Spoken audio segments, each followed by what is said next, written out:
Hi, Graham. Hi, Dave. How are you? Good. Can you tell us your name and the organization you're with? I'm Graham Crawshaw, and I'm Senior Veterinarian at Toronto Zoo.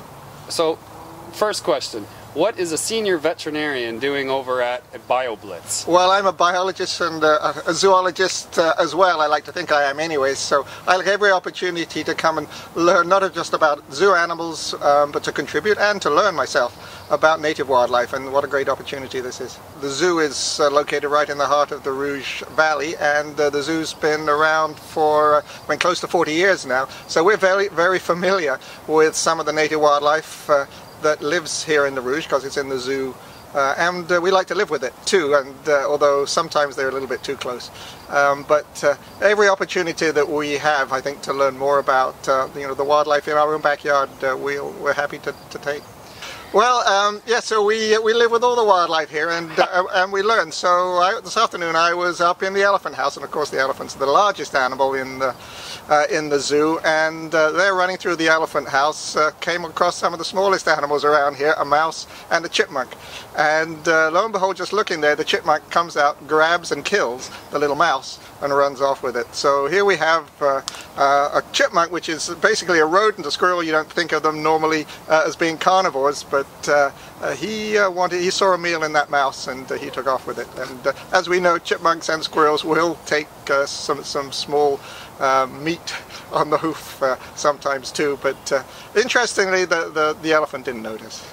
So I'm not sure that elephants are particularly scared of chipmunks or mice. We have a veterinary animal health program at the zoo, and we look after certainly our zoo animals, but we take every opportunity to monitor the disease and health of the wildlife in the area too, and whether or not it has an impact on our own collection. And so West Nile is a disease that has occurred over the last 10 years now in this area.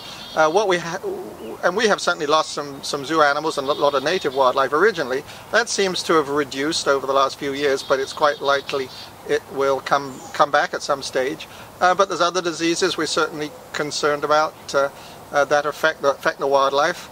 So we see things like canine distemper periodically in the raccoons that are in this area, we know that Lyme disease is in here. We haven't seen any cases, but that's obviously a concern. Some other raccoon diseases, and so we monitor. Avian influenza is a concern, so we've done some monitoring of native wildlife and the zoo's animals for that too. So we use our expertise and our contacts to try and see what sort of problems there are out, both in the zoo animals as well as in the native wildlife. I live just over here, right, so I take every opportunity myself to walk and get to know this area. So establishing a park here gives the opportunity to all the people in this area in Toronto, the several million people, to see it, and hopefully they can come, but if it's but not spoil it, I suppose. That's a concern. That wasn't a short answer, but we'll have to try that one.